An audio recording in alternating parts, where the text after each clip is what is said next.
Hi, everybody. Welcome to the new normal. It's happy hour. It's Friday. I've been pre-gaming, watching Miss Teen Crypto and David from Goxstein and all of his many lines of different things, and also the pack community, which I'm a Wolfpack member and a big fan of. So this may go south real quick. I don't know. We've got Westwood and Pimpy on the other side. So give us a like, share this video, and let's do happy hour. Grab your favorite beverage. We'll see you on the other side of this.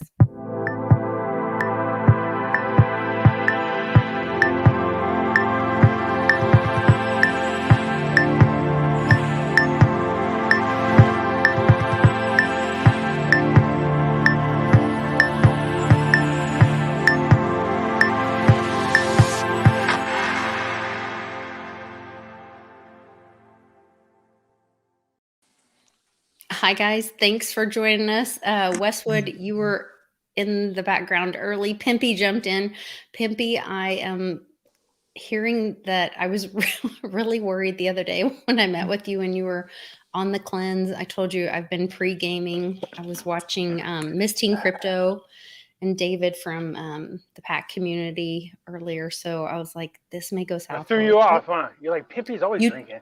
You totally threw me off. Yeah. So hopefully we can hang with you and you know, I'll try to be a good girl. Texas? Oh, right now. Yeah. Oh, both times. Yeah. We're talking about Texas. I'm so excited that you're going to join us in Texas. I was really so super excited that you were like, hey, yeah, I want to come to one of your meetups. Send me the locations. And then you have some business going on in Texas. So you're going to join us for the upcoming happy hour that we're doing in Texas. Everybody needs to get there. That might be a real happy hour. You know what I mean? Like a super happy hour. Yeah. Super. I like super happy hour. There you go. Happy hours. That's my way of thinking right there. Well, and every hour is happy hour for me. That's it. I've got a clock over here that's on 5 o'clock all the time.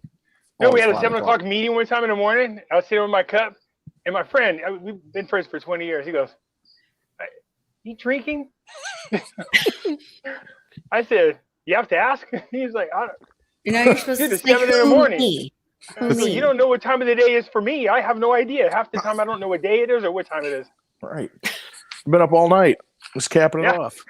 That's what happens a lot of times. Yeah. Who me? So Lisa, tell us about Plano, Texas. What's going on here? Yeah, so it's actually they say Plano, but it's so we're going to be in this beautiful high rise. There's pictures if you go to the meetup event. There's all kinds of pictures. We're at this level 29. This is a little picture from our last meetup. We're going to be at this event space. We've got orders and an open bar from 3 to 6. You heard it right. An open bar. I wasn't sure. Yes, I know. Yeah, I just want to check. Did they have enough alcohol for us? That's what I want to know. I did warn them. I told the lady, and I actually had to put an extra deposit down. So I was at the People's Choice Awards, right? We snuck backstage, me and all my friends. Because Tommy Lee said I was his half brother. It was awesome. Perfect. Said all my friends. I told him we're in a band. We're called Backslide. So we get to the first bar. I'm like, yeah, buddy, give me a shot of Patron. She goes, we don't have Patron here. Huh? I was like, what the? I'll slap you. She said, what? I was like, oh, I don't know where I came from. You don't have Patron here? She goes, no. How would you like a blueberry martini? I was like, I don't. You're like, do you look at me? Do I look like I drink a blueberry martini? It's like we got a bottle. I know. I'm standing like this. My friend's like, dude, you take a picture of this. Then all of a sudden, my two friends go, no, the Patron's at the center bar. I threw my glass down. I went over there. This lady, she was serving us, right? I said, give me. There's 4 of us. 8 double shots of Patron. She goes, woo, starting off strong. I said, yeah. Went over there, knocked our shots back, right? We're laughing and stuff. I come back. I go. I may have to go give another deposit if Pimpy's going to be there with an open bar. She was like this. I go back. My other 2 friends like, no. So it's just me and my friend Stephanie, right? We kill the next round super quick. I go back to that lady. Go. She's like, I've been watching you drink. And I says, well, I mean, I don't know if that's a good thing or a bad thing. You should just come join me. And she's like, no. She goes, you guys like killed the first bottle. And it's just mainly you two. And I says, yeah. What's the point? I'm not drunk. She goes, yeah, that's what scares me. As much as you guys are drinking, you're not even slurring your words. I go, we got a long way, sweetheart, to get to my level. So keep it coming. Yeah. She's like, yeah, after the next bottle was gone and we were still standing there, she's like, no slurring. I can't. I have to cut you off right now.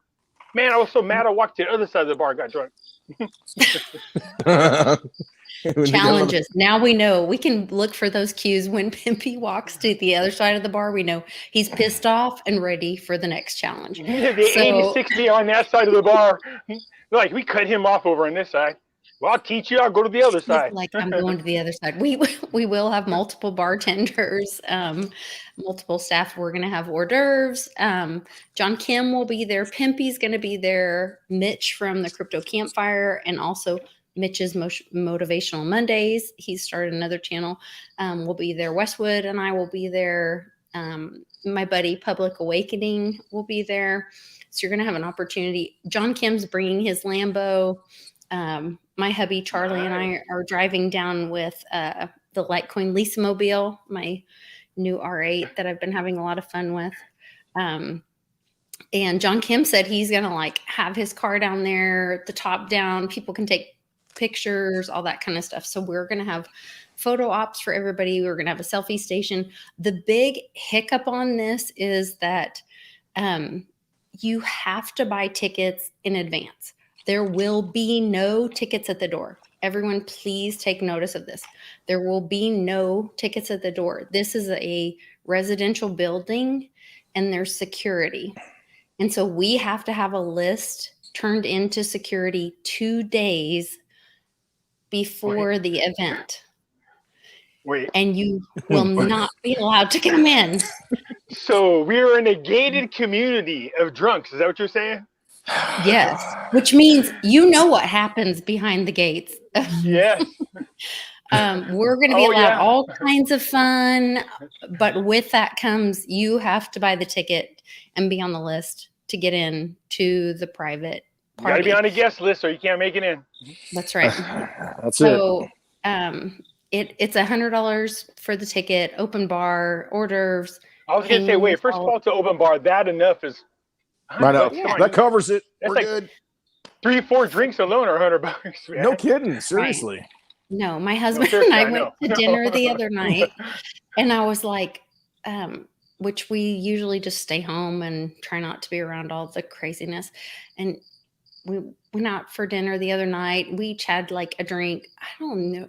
I don't even think we had 2. He might have had 2 beers. I had a drink and had steaks and a salad and an appetizer or whatever. Oh, yeah. It was like $140, $130. And I was like, what has happened to this world? But inflation, guys.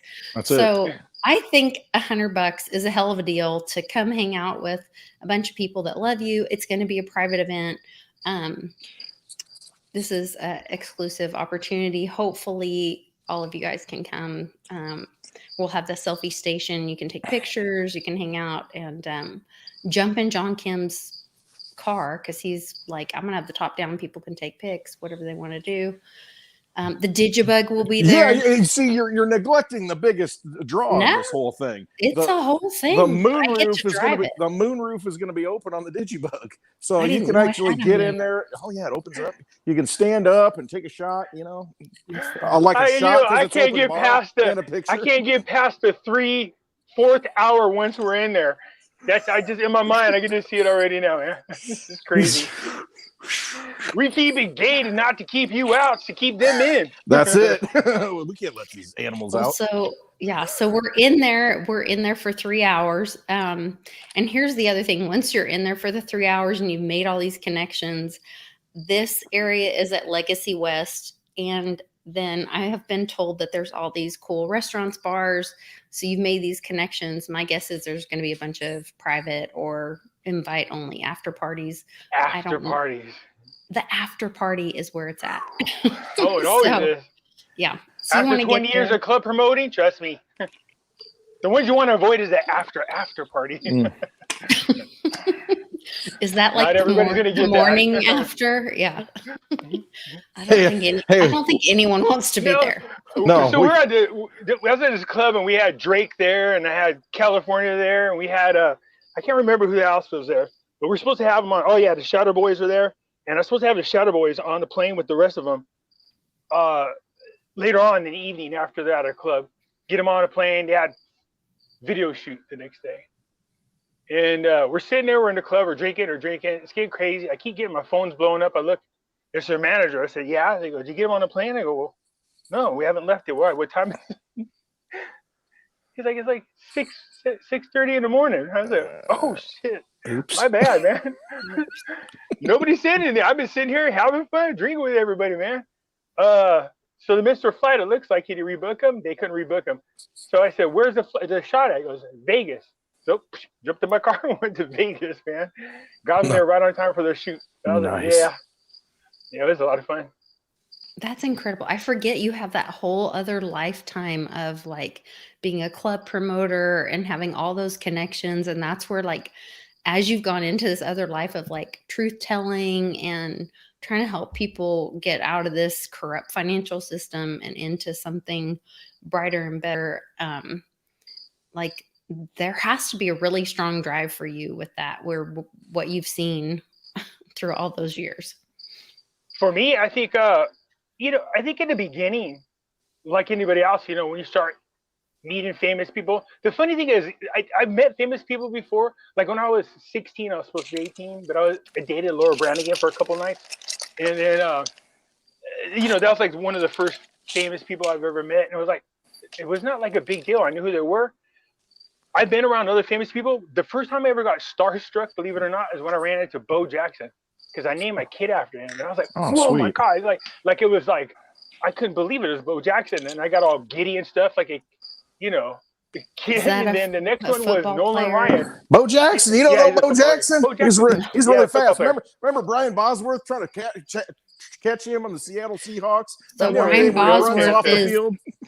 Bosworth is Oklahoma. I live in Oklahoma. He didn't even come close. Bo Jackson, Oklahoma legend, and he's just known. He just plowed that boy right over. He just outran him. The only two times I ever got man whore starstruck was Bo Jackson and Nolan Ryan. I remember a meeting with Alicia Keys, and we were talking. And my friend said, God, you guys look like you guys have been best friends. She goes, oh my God. She's holding my hand. She goes, oh my God, I feel like I've known this guy my whole life. It's really weird. And I go, we might have known each other. I was just kidding. She goes, you think so? And I was like, no. Oh my gosh, she's one of those people. You know what I mean? Like I was like, but maybe that's one of those past life things. Yeah. No, but here's what I tell people. This is how you know who your real soulmates are, because people got this misunderstanding of what a soulmate is. You know what I mean? When people, their minds got blown when I said my cousin Stevie is like my soulmate. And they're like, what do you mean? I'm like, I know you guys always think soulmates are like lovers and stuff. It's not. There's more to it than that. Soulmates are your companions that you travel together with in different lifetimes. And so I said to my friend Alicia Keys, when you meet somebody, you ever meet somebody for the first time, you swear like you've known them your whole life? That's a soulmate. You do know them, you just don't realize it. For whatever reason in this lifetime, you're doing your own thing, but you've been with them several lifetimes. But me and her were talking, and then Annie Lennox walked up, and for some reason, for the first time in my life, I had no words, man. I was like, whoa, it's like royalty. She's standing in this beautiful dress, man. It's unbelievable. And I could have swore every time she was walking, I kept hearing music play, like harps and stuff. I was like, is it somebody else hear that? Everybody, it was crazy. It was Annie Lennox. Wow. You know who Annie Lennox is, you guys, don't you? Oh, yeah. No. Sweet Dreams Are Made of This. No. She's amazing. Yeah. Incredible. Yeah, it was her. Now, standing next to also was, what's her name? Demi, oh my God, why am I saying her name? The girl that played in School Rock or whatever with the Jonas Brothers. Oh, I don't know. I only know it because I seen her IMB. She's Lovato, like the little one. Yeah, Demi. Is that her name? Demi Lovato. Lovato, the young. She's older now. She's a full-grown woman. When me and her were standing next to each other, she was this kid. Was just doing School Rock. She was tiny. She was starstruck by everybody, and I was like, "Oh, don't you get like that? Because you're gonna make me like that." And we were shooting the shit. But to me, she's like Disneyland or some crap like that. Like now, look at her; she's this full-blown star, but she went through all the trauma too. Speaking of Disney, Yep. yes, she did go through all the trauma. God bless her. Oh yeah, yeah. Yeah, you can tell those who go through it. They go through this tattoo wearing, loathing life. You know, just hating that I sold my soul to get to where I'm at. It's like, yeah, very sad. It is sad. Yeah. Yeah. Now I watch people like Chris Tucker, you know, born again Christians and stuff like that. I'm like, there you go. Mm-hmm. Fighting you want to pick in his brain and find out what he's done? Yeah. Oh, look, the whole thing about the draw to me for Hollywood was the fame and stuff. And when I first started hanging around famous people, I thought it would be like, oh, but no, I didn't care. I think what it was is like one of the first times I met somebody that was like a real asshole, was like Russell Crowe, you know what I mean? And just turned me off about that, you know, looking up to him in a certain way. I just said, well, the minute they give it up, the minute they submit to it, or the minute they choose it and think it's something, but they don't understand they're giving it to, and it's like, yes, your image will have it, but you will never experience it because you're giving it to they're just empty people, man. That's what I was gonna say. And then they're just most of them unhappy. They have. Let me show you. I'm gonna tell you a story about me and Ben Kingsley walking one time in the Academy Award show, right? So I ran into him and just started talking to him because I just wanted to see where he was going and see if I could follow him. So I'm walking with him, and we're just talking. He's just going right along with it, like you know, we're buddies and stuff. And we walk into this area. It's like this huge store. There's bags everywhere. There's gift bags. There's cars. There's Rolex watches. There's everything in there. And I was walking in there with him, and I go, "Oh, how much do these cost?" He just goes, "Nothing in here costs anything. You get it for free." And I was like, "The what?" He goes, "You get it for free. The fact that we're gonna wear it to them is like advertisement. So they give us whatever we want for free." Yep. I said, "Anything you want." Here he goes, "Yes, you can get whatever you want. I want that Rolex." The lady gave me the Rolex, right? No problem. We walked out. I go, "Damn it, I should got the Rolls Royce." Because those weren't over there. But he said, "But this is their lives.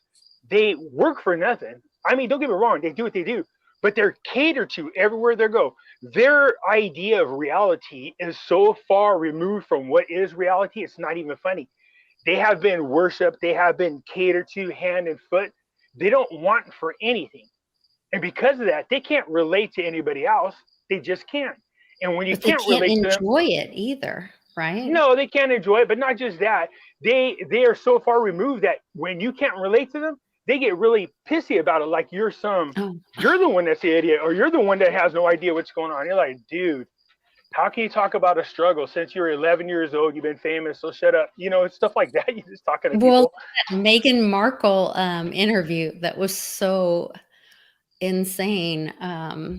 Remember how everybody chastised her so much for all that, where she was talking about her struggle and all this, and everybody's like, what is she talking about?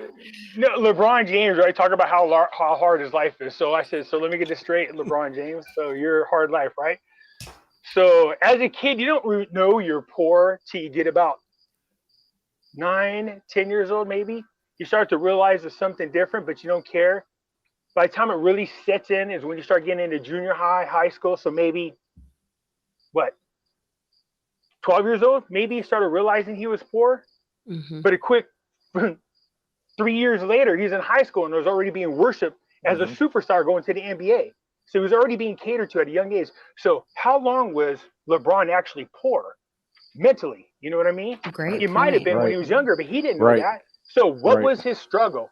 You were a kid before. By the time you even realized that you were already being catered to, you know, and he was taught to use his story that he doesn't even remember to leverage the narrative to get even more, because that was part of that was the marketing. That was his brand. Oh, you were a poor kid, whatever. Yeah, it's so phony. Now, don't get me wrong. I get that he was raised in a poor neighborhood. But what I'm talking about is not the fact that you were physically there, but when were you mentally checked into the fact that you were poor? That's what the struggle is. Look, kids don't know they're poor until somebody points out, or they notice richer kids. You know what I mean? Right. If you lived in a poor neighborhood and everybody's poor, you don't know you're poor. Well, I think that goes back to, I have a friend that was talking about like them talking about their grandparents going through the Great Depression. And some people say we're in the greatest depression right now, and that we don't know it because everybody's broke. Because, China took our middle class when they took our manufacturing. And we really have the haves and the have-nots right now, and we don't even know it. And well, they're making it worse with this Rona thing going around. Right, for sure. But that's where I'm just like, it's all that perception thing, and I don't know, just very interesting. No, it's look, these people, they live these lives so much that they begin to believe them. Like I said, how long have you been poor? Well, to him, he believes his whole life he's been poor because he lived in a poor neighborhood. It's not the same thing. When I think about this, I go, you didn't know you were poor. So when did you mentally know you were poor? Because that's when you were poor, if you get what I'm saying. Mm-hmm. When, again, you're a kid, you don't think about those types of things. You don't at all. So it's just stuff like that. I mean, but running around in the in Hollywood, just meeting with different people and stuff like that. I had such a nonchalant attitude. I think that's what attracted a lot of the stars to me. They're like, who's this guy? Because he's not like fondling all over us and worshiping us. I was like, no. There's absolutely, positively nothing about that I like. But I wanted to be one of them. I wanted to be somebody famous, have a lot of money. But instead, I just made a lot of money without being famous. And then I lost a lot of money. Then I made a lot of money again. Then I lost a lot of money, was homeless, living on a beach for a while, but by choice, by the way. That movie with what's his name? All right. Who's that? What's his name? Matthew McConaughey. Matthew McConaughey. Lisa knows. So he did this movie when he's about a beach bum. I don't know why you say that. Lisa knows. Matthew McConaughey. So King Dave, we had a guy named King Dave as a beach bum, just like the guy in the movie. And I swear they made this movie off him. He was the one that, when I was younger and was on the beach just one summer, hanging out, sleeping in Huntington Beach. This guy pulls up in his Baja.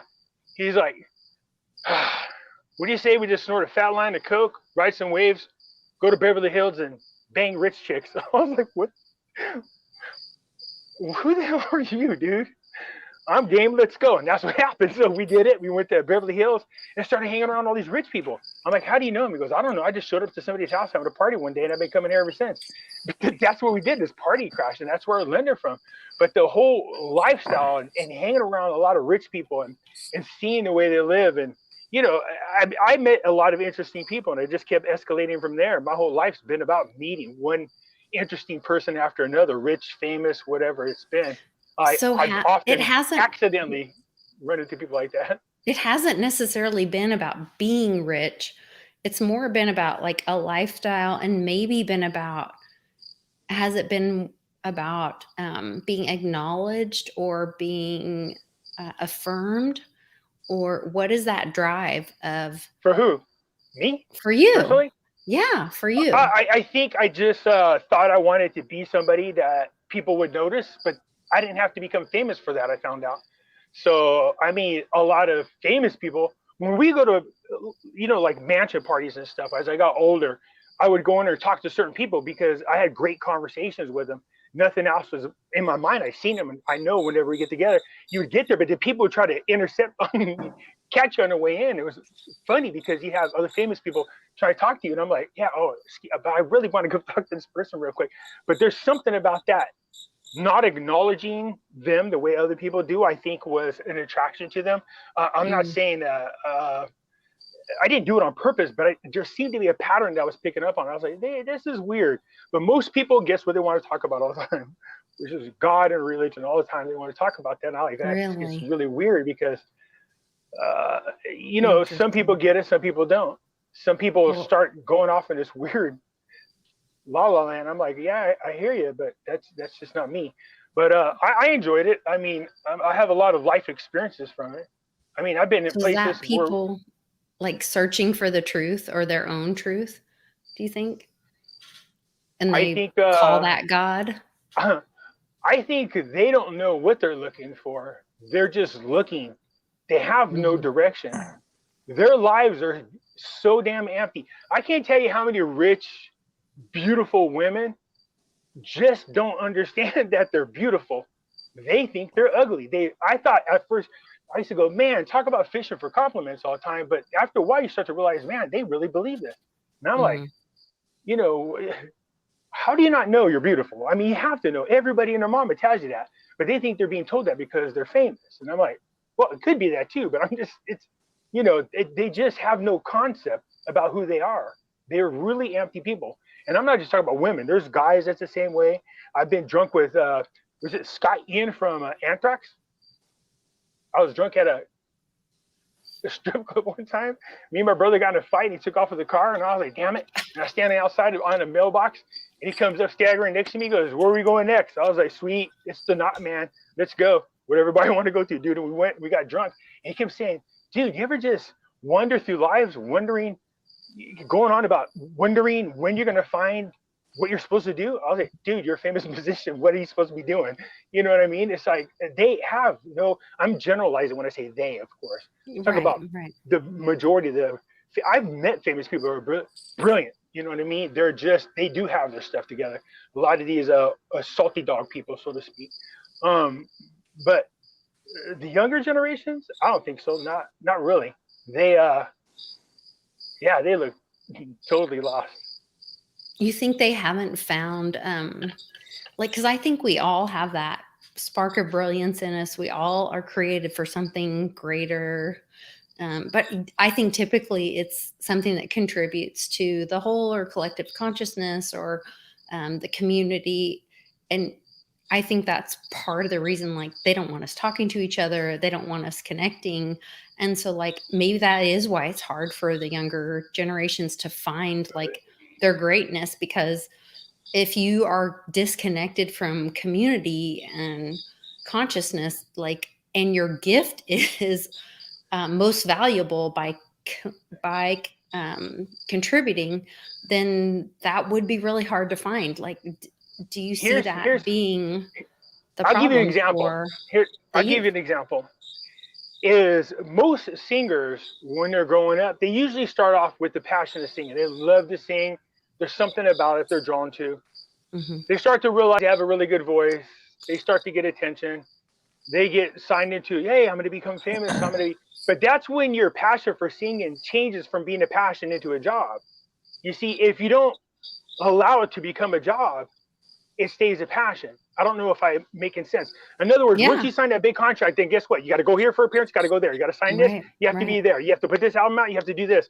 When you're just doing your own thing, because somebody like Annie Lennox, she's been around so long, she knows the game. She just kind of does what she wants to do. Watching Led Zeppelin, talking about doing a reunion tour. I was like, it's going to take 3 more bullets. But, I was joking at the time, but, saying that these guys just come and go whenever they want to. You get to that point, you start to realize that your happiness starts with you first. So the younger people, they're too busy trying to figure out how to be worthy of the money they just got. And then they end up losing a passion, I think, a lot of times for what they started out loving to do. I mean, so they're too busy monetizing something instead of just like experiencing it. And I think instead of doing it, when somebody tells you have to do something, you don't really feel like doing it. Does that make sense? No, so in other words, let's say I'm really good at singing, right? And somebody says, oh, I really like you singing. Thank you. Can you come into my place and sing one night a week? Well, you know that one night a week is not your night. You're obligated to that night. You know what I mean? To that person. Right. So, there might be a time on that night you want to go do something else, but you're obligated. If you start filling up with a second night and a third night and a fourth night, your life is no longer yours. It belongs to the fans. It belongs to your record label. Mm-hmm. So what started off as something that you're passionate about, I love to sing, or I love to paint, or I love to, when you take that passion and you start making money off it, make sure that you're the one that controls that part. Not that you earn that, not that somebody's giving it to you. You know what I mean? Because then this makes sense. Then you're obligated to the record companies. You know what I mean? They run you crazy. I mean, anybody that you ever seen in when MTV used to be a music channel, they used to do these things about, different groups. Where are they now, or whatever? And they would talk about how in the beginning they got together and it was a passion, it's something that they loved, and then over time the record labels just run them into the ground. Right. I was just on Miss Teen Crypto's channel, and she was talking about, she's big into NFTs and talking about, and I thought about all of the old artists, the record artists, the painting artists, all this, who have been exploited, and like they were there. You can watch documentary after documentary of Elvis and all these singing artists who have had their music stolen from them. What was his name? The Colonel? Is that who managed Elvis Presley? Was that his name? The Colonel? Yeah. Tom Parker, was that his name? And these artists die penniless, and cryptocurrency through NFTs, through these things, are a way for these true artists to own their own data. Yes. For them to own their own property, and for it to not be exploited, and for you to be able to like do the thing where you're saying like create your art and not have to hustle the brand to work for the man, to get rid of the middleman. And when I know you talk about Nasera Jacera, and I don't know how it's going to roll out. I believe cryptocurrency is going to be a part of the new world. I don't know what they're going to call it. I don't care what you call it. I want to support cryptocurrency so bad because, watching what China did, watching what India is talking about doing. So sure, the government might not be able to get in there and control it, but they can outlaw it. You know what I mean? My friend says, so they outlaw marijuana. Does that keep people from smoking? I was like, dude, that's the government can only outlaw what they can control. Right. The government can outlaw their CBDCs. The government can outlaw the exchanges that they have to legislate, and you have to get licensing for. The government cannot outlaw peer-to-peer transactions. The government cannot outlaw free speech that is protected under the Constitution. So, well, they're doing a damn good job of it with me, that's for sure. Well, but they're not, because we're using centralized things like YouTube and those things. And so that's where we bump into those things that Are you ready for this?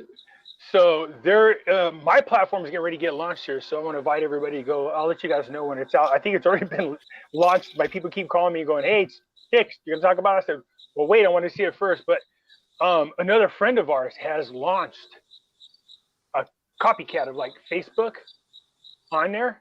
But on there, they don't censor nobody. But he's only letting the small people on at a time. I go, dude, when you're ready to break it open, he goes, we have our own version of YouTube. We have our own version of Facebook. We have our own. It's just almost exactly the same thing. And I'm like, people will flock over there if you can stop censoring them. But here's the great thing that I like that he's doing. You have to show proof that you are who you say you are in order to get on that platform. Just to keep all those trolls. That's kind of cool. Yeah, I think it's important. Coinbase had to go through hoops just to get on there. So I don't mind doing it. That means then if they do something, then you can identify who they are, which is important. But it's going to keep all the trolls away. It's going to keep all these fake accounts that are bots away. What you're going to have is a community. Is it me, or do you guys hear crickets?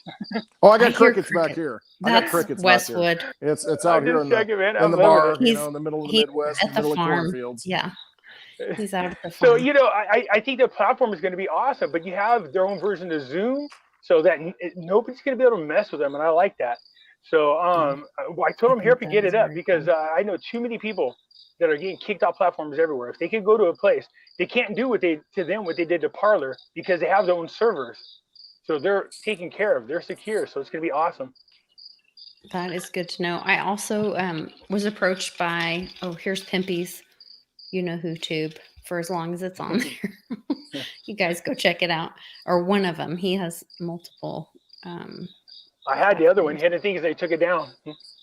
Oh, they took your Hidden Things down? Yeah, I was talking about the Rona. Oh, no, but okay. I got my own website, my own webpage. I know that. Yeah.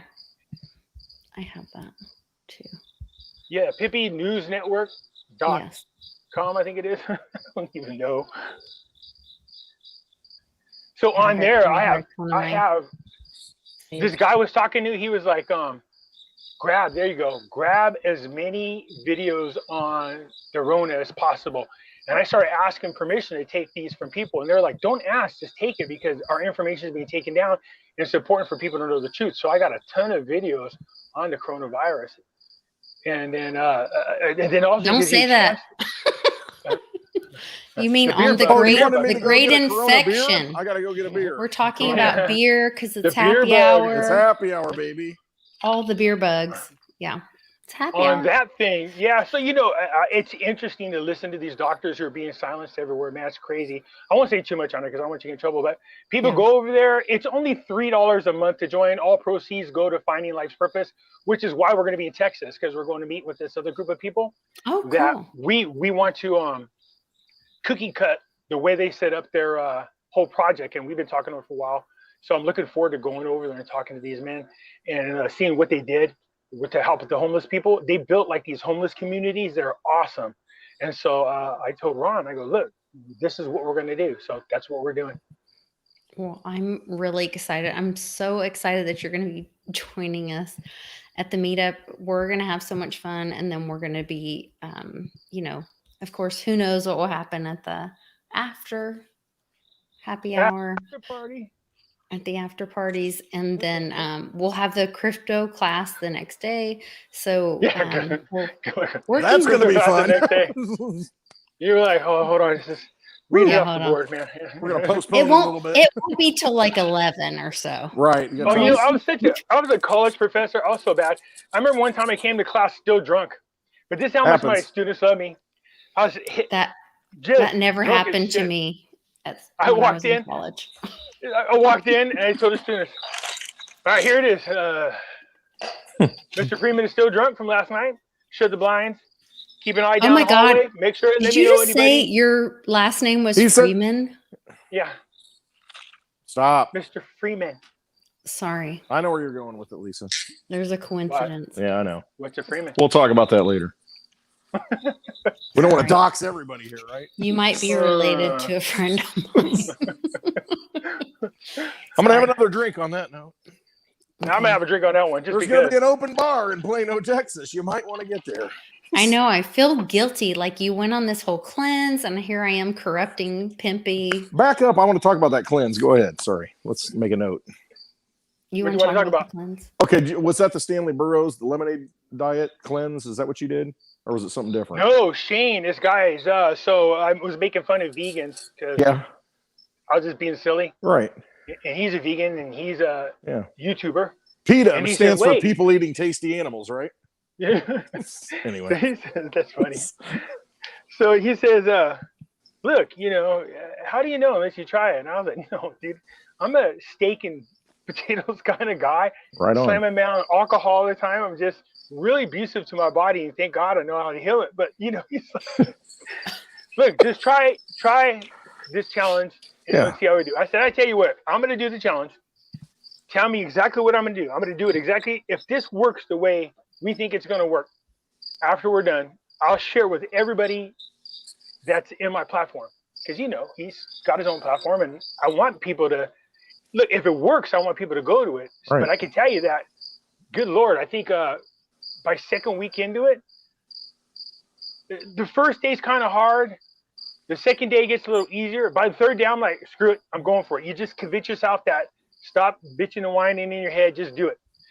By the first week, I think once you get past like the sugar craving, that is like the worst part, and then you're okay. Oh, caffeine for alcohol. You? Caffeine's horrible, man. Getting off caffeine. Oh man, that's I was like, do I have to worst. choose? It's He's like, bad. no, you can't drink either one of them. I was like, what? It's rough. Yeah, it was. Surprisingly, I'll be honest about something. For somebody who's drank damn near all my life since I was like 9 years old, I thought I'm not going to be able to do this.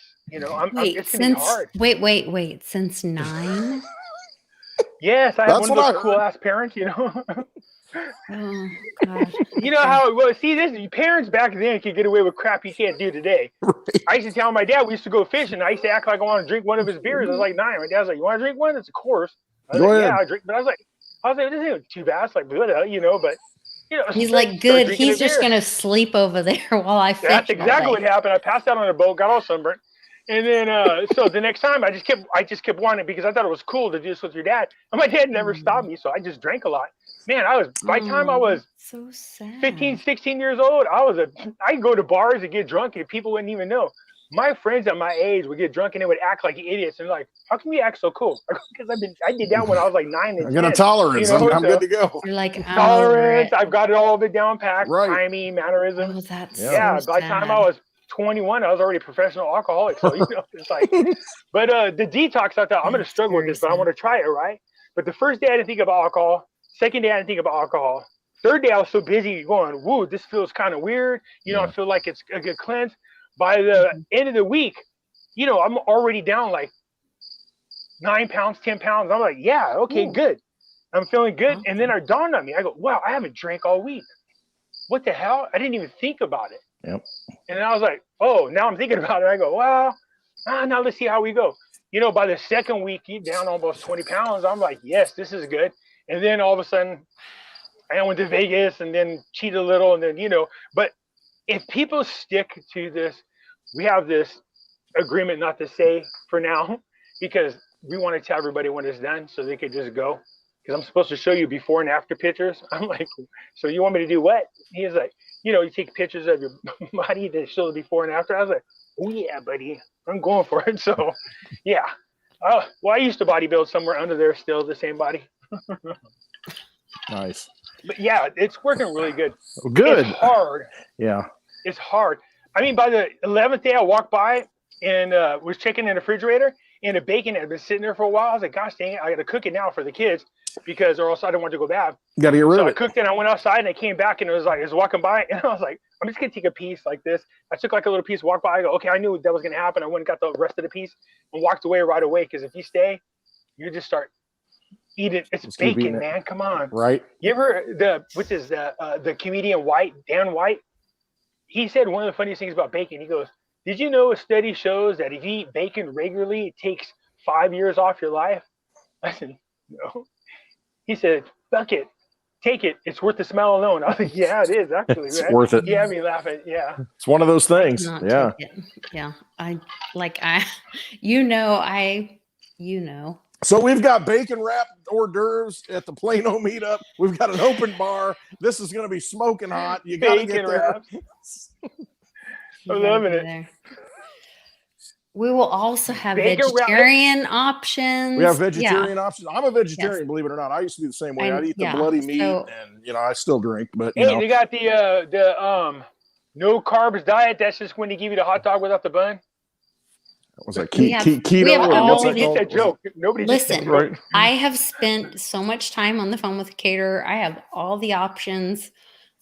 I want those blue cheese stuffed dates. Those sound good. That is happening. All of that is happening. Wash that down with a little Patron. Look, just give me a nice ribeye, a nice Idaho.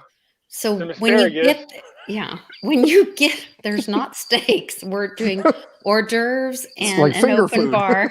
Drinks. Yeah. Well, it's a little heavier than my food that night is just gonna be alcohol. I can't eat and drink. Right. It's a liquid diet. I have to get drunk first, then eat. If I eat first, I get sick. Yeah.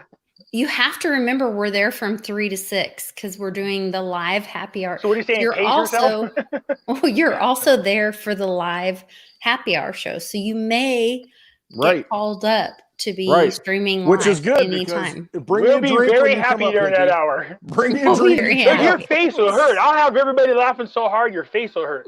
Watch you like, oh my God, my face just hurts. I go, yeah, that's what happens. Once I get on a roll, I get silly. Pimpy did it to me. It hurt my face. Like, why does my face feel so funny? He's laughing so much last night. Freeze face. Pimpy did it. Love it. Yeah. We won't. Yeah. So anyways, I'm looking forward to it. It's gonna be cool. I'm glad you're coming, man. Hey, can you send me that? Am I allowed? Can you send me the link for that little website so I can share it? Please do. Yeah, we're trying to pull it up. I'll make a little video. Oh, awesome. Thanks, Pimpy. That'll be awesome. I really people always go, where are you going? I go, why? Then all of a sudden I'll come back home and I found out that people who are near my area are like, dude, I wanted to meet up for drinks. I was like, oh my bad. Because once I'm in Vegas, my phone is turned off, man. You know, and That's it. I'm not on anything, man. It's Vegas. Right. Yeah. I mean, I practically live there. I don't know why I haven't moved there yet, but I'm always there, at least once every 3 months. Like a second home there. Could. I absolutely could. How far where are you guys located at? Is it okay to say? How far are you from Vegas? I'm in Oklahoma. I'm in Illinois, in the middle of Illinois. So I'm pretty far. But I can drive. Illinois, man. I was there in boot camp. Jeez. Were you? Nice. Great Lakes. Yeah.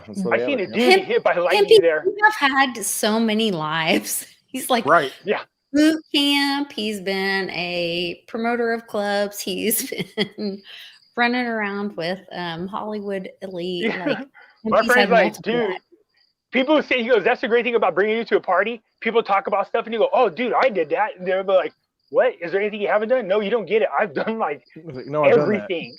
I've done it all, man. It's like, I just was one of those people like, have you ever done this? I was like, no. Do you want to? I go, sure. Just do it.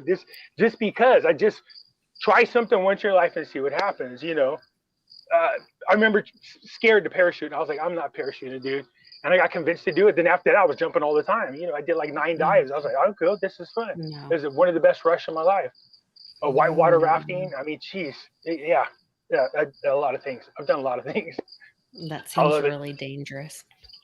Well, so you need to get to Plano, Texas, and hear all the stories from Pimpy, because he's going to tell you all these amazing things that he's done. You get me drunk, buy me drinks all night. You don't even need to buy them. It's going to be open. You don't have to buy them. It's an open bar. Drinks, and we're going to have all kinds of stories. You know, unforgettable moments. You've got to be there.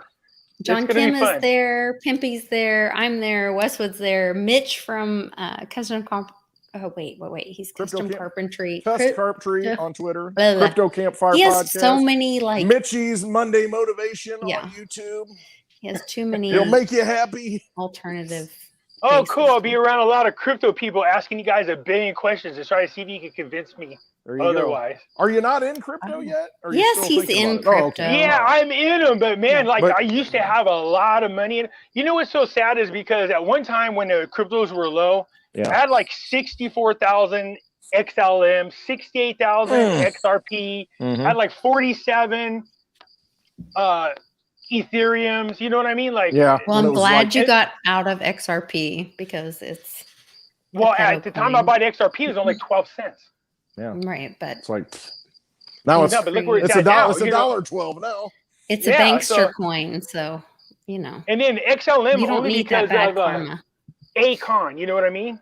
Akon, they got the A coin, and they're using the XLM over in his futuristic city, so I bought some. But right now I've been playing with this coin called Veracity. I don't know why. That one is still is a Veracity? What's it called? VRA? VRA, yeah. Yeah. And then the other one I'm still playing with, believe it or not. I told everybody it was 2.5 cents.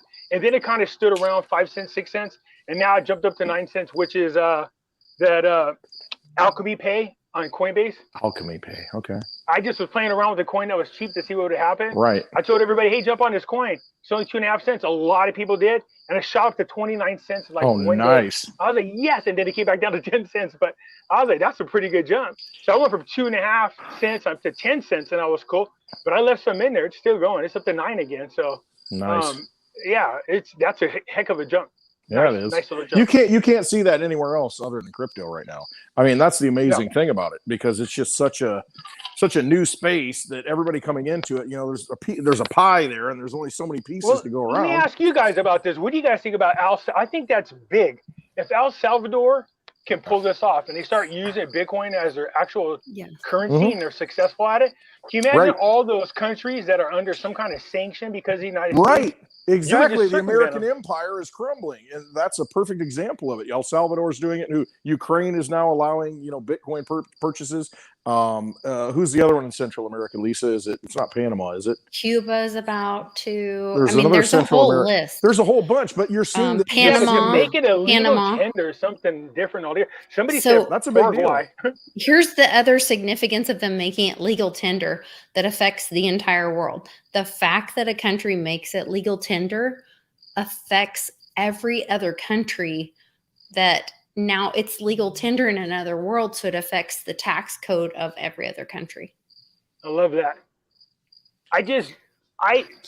dealing with all the stuff I've seen in my life, knowing how our government is just so conniving. Oh, stop. So They're not sneaky. vampires. They're not trying to suck away our energy and take Oh, our that blood. would never happen. Stop. They're Oh out no, looking, I they're got looking friends- out for us, Pimpy. They're I in got friends control.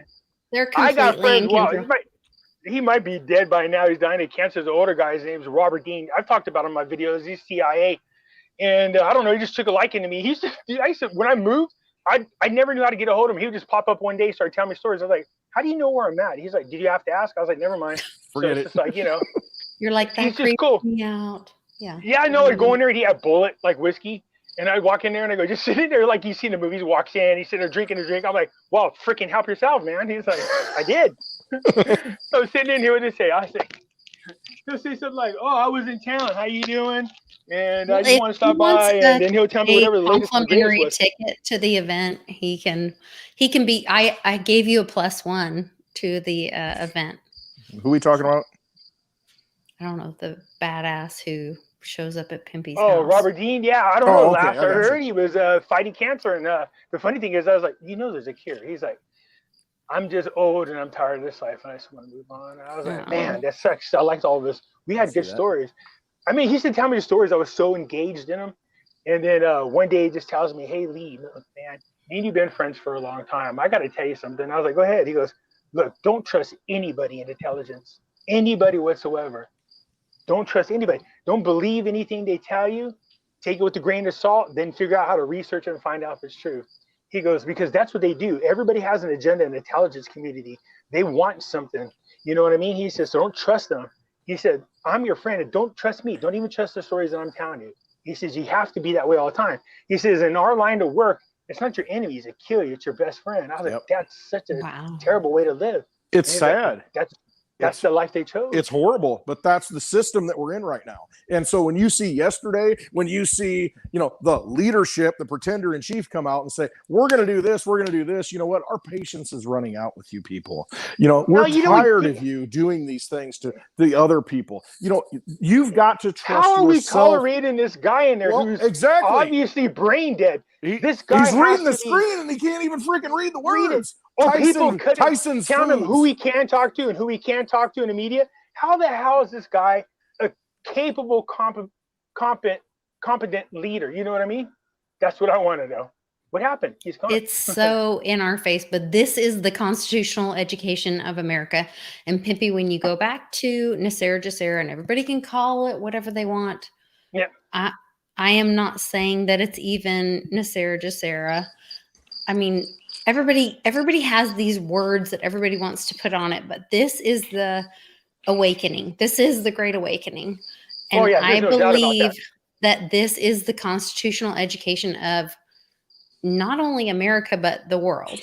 All right. And this is what we're learning. Never before has anybody been so engaged in learning law like this past generation. Right. You know what I mean? Right. They have been researching. I said the one thing that the 17th letter movement did, man, one, bring people back to God.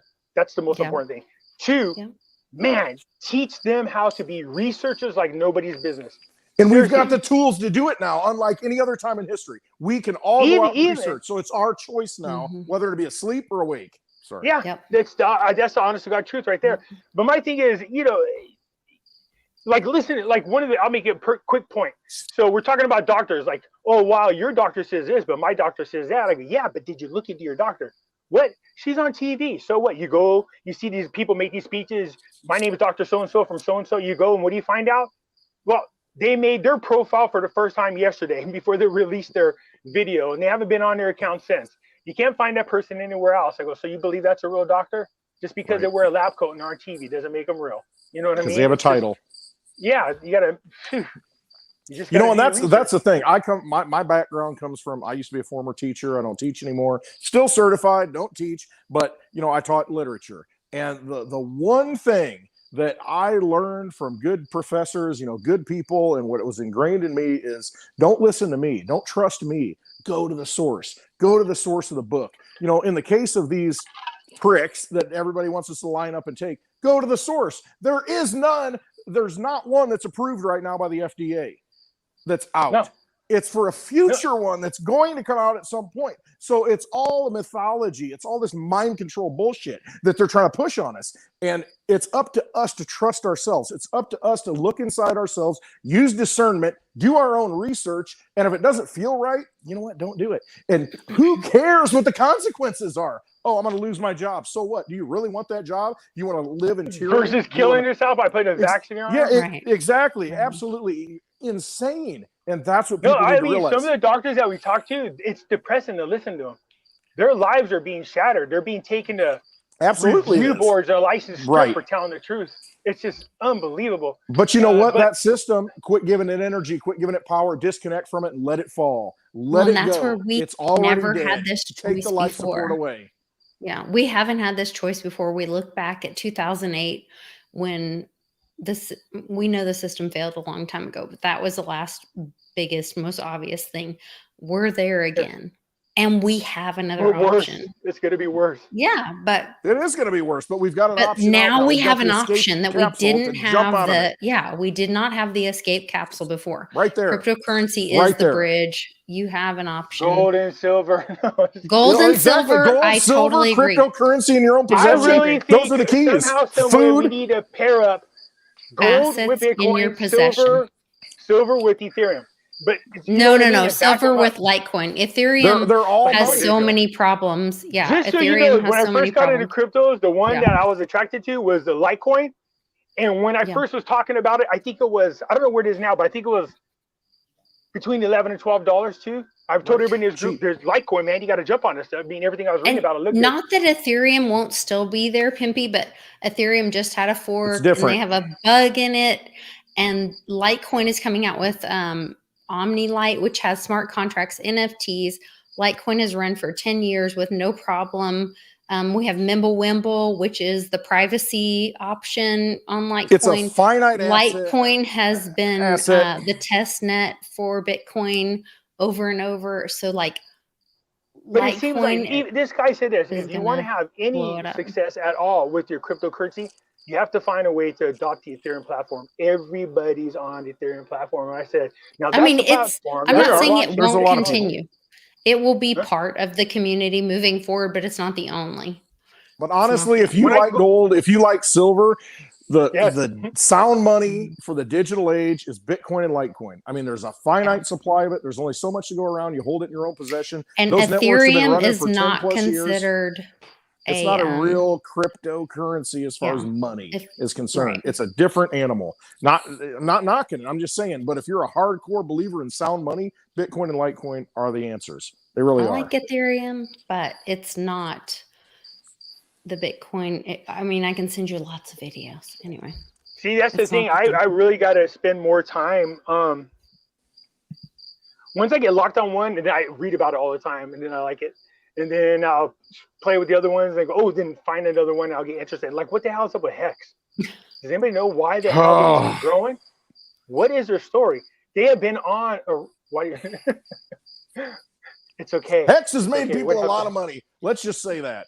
There are a lot of coins that will make people lots of money. There are coins that in dollars. There are a lot of things that you can take risks on.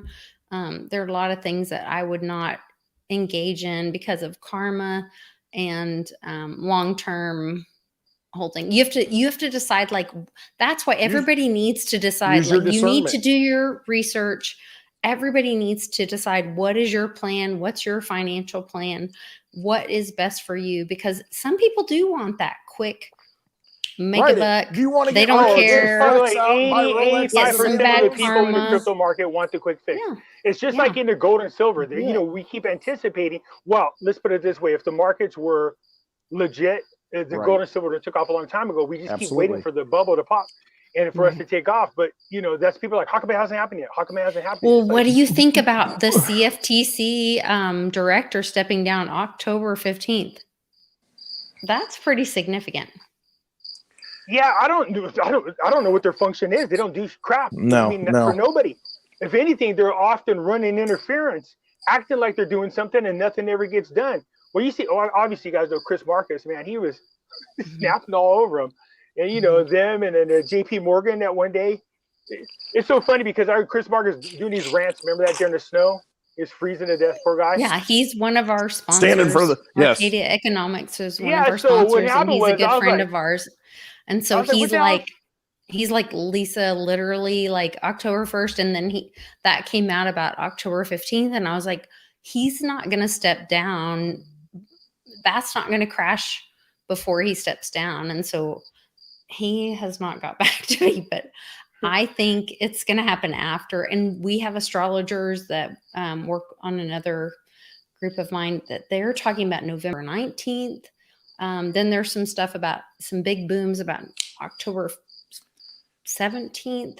I don't know. I just know we're like all right there. We're here. Well, prosperity's coming up.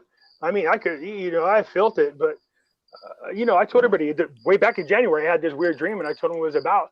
And come July, it was going to be really bad. There's going to be a lot of chaos. And then August, and then going into September, things will start to change, and we see prosperity. Now, I'm not one of these people who go, oh, this is a prophet, oh, this is that. And although my friend tells me, he's known me for a long time, he goes, dude, you talk to God. Why don't you ask him? I was like, yeah, I mean, I can ask, but I don't go to God and say, hey, where can I get some money? He goes, I don't know why. Well, but we joke about the time. God doesn't think you need it, so he's no. got I mean, well, here's the funny thing. So when my channel got demonetized, right, and I had a bunch of other things going on at one time, and then I was stressing about something, and then sitting there, he goes, well, why don't you just ask God to give you money? But he wasn't being a smartass. He's being serious. And I go, I'm not asking God for money. Literally, or Jesus go, why not? And I was like, wow, seriously? Ask Father for money. I'm not asking Father for money. He goes, why not? I go, it just feels weird asking for money. I don't feel comfortable doing it. But that's where all of your money and all of your, that's where all your provision has ever come from.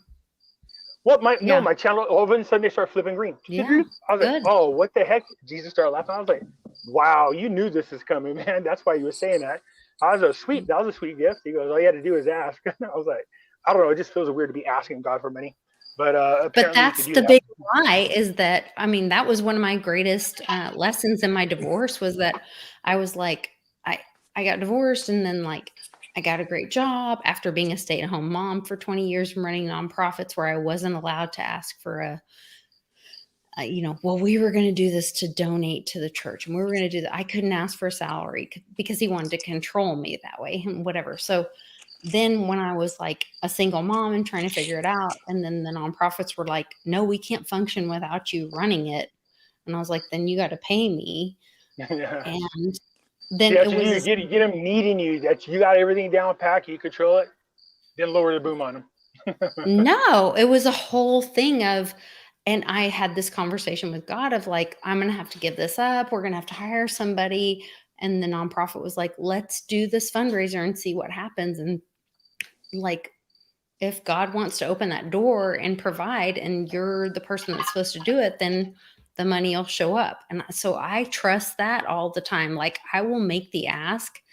And if God wants that door to open and he says that's supposed to, then that door will I'm open. not. I wasn't saying that other people couldn't. I don't know. For my whole life, I mean, it's been like that.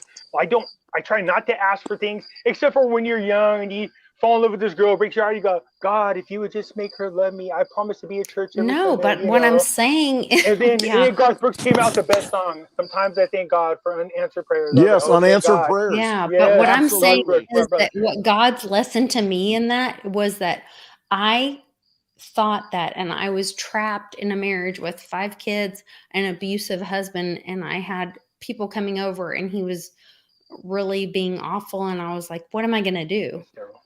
How do I leave? I have 5 kids, 2 with special needs. What am I going to do? And they were like, until it got to the point where I'm like, oh my God, we're going to be a Lifetime movie and someone might lose their life, that I asked for help, literally. And then God kept showing up for me. I got a great job. I had a house. Where my kids started to become independent. Bus to the school, like everything showed up. And I kept thanking God and praising him for that. And he was like, it was always me. You're the one who thought it was him. You're the one that kept me far from you. You put him in between me and you, but it was always me that provided for you. And so when we tell God, I don't want to ask you to provide for me. I don't want to ask you for a favor. I don't want to ask God to show up for me. I don't want to ask God to give me something. He's the one who gave you everything before and everything after. So don't get yourself all prideful that you provided for yourself ever before or ever after, because there's things that even you to have this day ever been given has been given by God before and after and every day. Oh yeah, there's no doubt about it. But Don't there's mess like with some of the hardest disciplines. Some of the hardest disciplines that I'm learning. Well, one is discipline, but the other one is just sometimes just letting go. There's been tons of conversation. Like me and Jesus always talking about. He goes, "Well, just go walk on water." He just makes it sound like it's so easy. I know it's supposed to be. You're supposed to just go do it. Sure. But then, so this is that ends up becoming a punchline sometimes. But at the same time, I know it's not just a punchline, but it actually means something. So I'm like, I'm talking about something. They go, "Well, then hurry up and then go walk on water." And I'm like, "Oh, I hate when you do that," because in other words, why are you struggling with this? Right. You know you could do it. Just do it. You know everybody has this ability. Everybody does. What is stopping you? You know what is stopping you? There's most of the time. The other day was like, "Oh, you seriously got to kill your ego." I was like, "I don't got an ego." Pride. Yeah. Pride and ego. You are I in the didn't. way. That's what he said. People don't realize that most of the time, you're the person. Like, okay, so I was standing next to this lady. I could feel her next to me. Like standing, I go, "Oh, she's sick." I could feel it. He's like, "Well, grab her hand." I was like, "I'm not grabbing her hand." He's like, "Grab her hand." I was like, "I don't know her." He's like, "Dude, grab her hand." And I was like, "I'm not grabbing her hand." And she turns around. She goes, "You're gonna sound crazy." And I go, "What?" She goes, "Can I see your hands?" And I was like, "Oh, that's how you did it. Okay." So I was grabbing her hands. She was getting healed. And I was like, "Oh." And he goes, "That's what I was trying to tell you. She was sick and I was getting healed." Okay, well, why didn't you say it? He goes, "Why wouldn't you do it?" I go, "I don't know her to be weird." He goes, That's your pride. That's your ego getting in your way. You're so worried about what she's gonna think of you. Yeah. You don't even know her. What difference does it make if you just grabbed her hand? She would have knew right away once I grabbed her hand what was going on. I go, "I don't know that. I don't even make a big scene and thinking like I'm some weirdo grabbing her hand." He goes, "Why would we ever put you in a position for that to happen?" I was like, "Oh, that's a good point. That's a good point." Yeah. So I've had those conversations, but yeah. I think that is that truth. Yeah. When we know that truth, and then God will shut those doors. If that's not supposed to happen, that door will shut. So yeah, we've all trusted that. That's the letting go, trusting, and just doing what you're told. The discipline. Yeah. Don't argue. There's times where I'm fussing, I still do it. And Ron's like, "Why do you fuss? You know you got to do it anyways." I go, "Yeah, but I want the satisfaction of knowing at least I can fuss about it. Of course I'm going to do it. He already knows I'm going to do it." So, but the thing is, I just want to bitch and moan about it for a second and then go do it anyways, So yeah, it happens. But that's the human part. And that's the free will part. I think that's important too. And that's how God designed us and created us. He wanted that free will. He didn't want a bunch of zombies and robots that just chose him without that fuss in part, without that. You're actually supposed to challenge everything. I think, we're supposed to ask those questions and we're supposed to have that why. Oh, I ask about everything. I think that's awesome. Yeah. I've been doing it my whole life and I love it.